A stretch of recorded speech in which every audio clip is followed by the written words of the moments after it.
Magandang umaga, Pilipinas. Narito na po ang maging lagay ng panahon ngayong araw ng Thursday, 07 May 2026. Base pa rin po sa ating synoptic situation, ang LPA na nasa loob ng ating Philippine Area of Responsibility ay huling namataan kaninang alas 3 sa layo ng 120 kilometers southeast ng Hinatuan, Surigao del Sur. Ito'y mababa na ang tsansa na maging bagyo. Samantala naman, ang isang tropical storm na si Hagupit na nasa labas ng ating Philippine Area of Responsibility ay huling namataan kaninang alas 3 sa layo ng 2,015 kilometers east of northeastern Mindanao. Ito'y may taglay na hangin malapit sa gitna na umaabot sa 65 kilometers per hour at meron namang pagbugso ng 80 kilometers per hour. Ito'y kumikilos pa westward sa bilis na 20 kilometers per hour.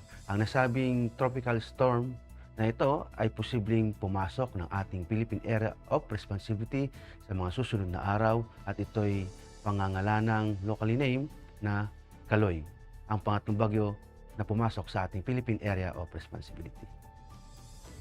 Samantala, easterlies naman ang makakapekto sa nalabing bahagi ng bansa.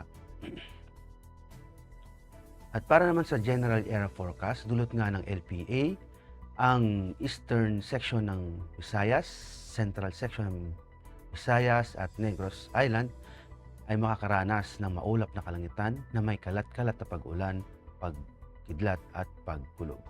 Sa Metro Manila at sa nalabing bahagi ng Luzon ay magiging bahagyang maulap hanggang sa maulap na papawirin na may pulo-pulong pag-ulan, pagkidlat at pagkulog. Dulot naman ito ng easterlies.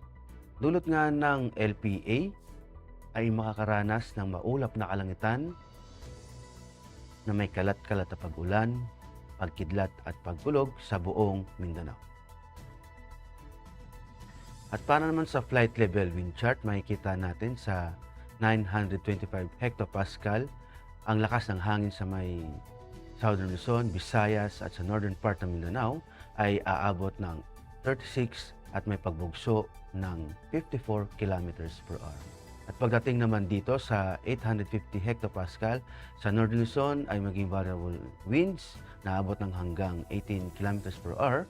At pagdating sa may parte ng Southern Luzon, Visayas at northern part ng Mindanao ay aabot ng 36 at may pagbugso ng 54 kilometers per hour.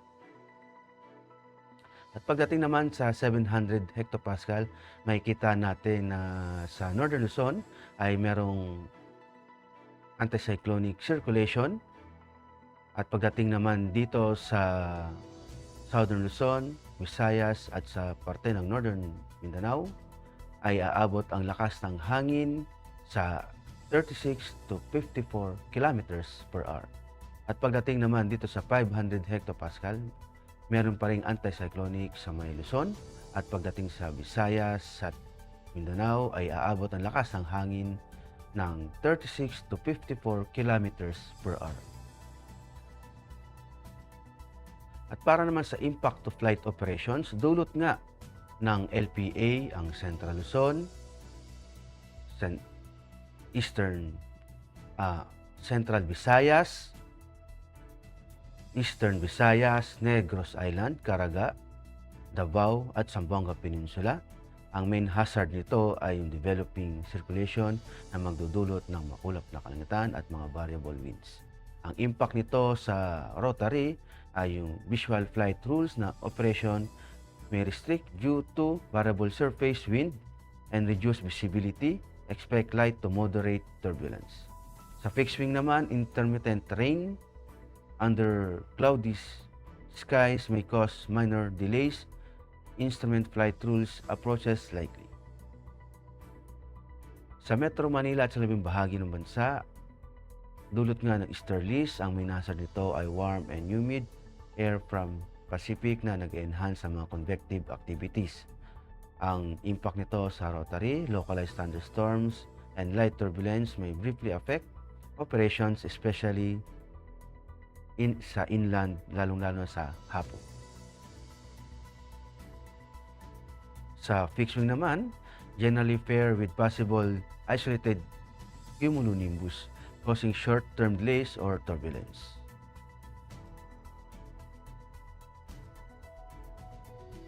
At para naman sa astronomical information, ang araw ay sumikat kaninang 0531 at lulubog din naman mamayang 1814.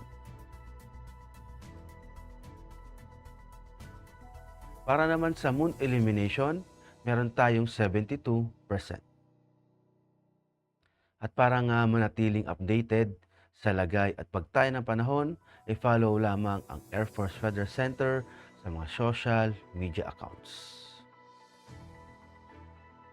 Sa ngala ng aming commanding officer na si Colonel Alvin Jan Cugador, PAF JSC, ako po si Technical Sergeant Benedict Garcilia, Weather Broadcaster ng Air Force Weather Center. Maraming salamat po.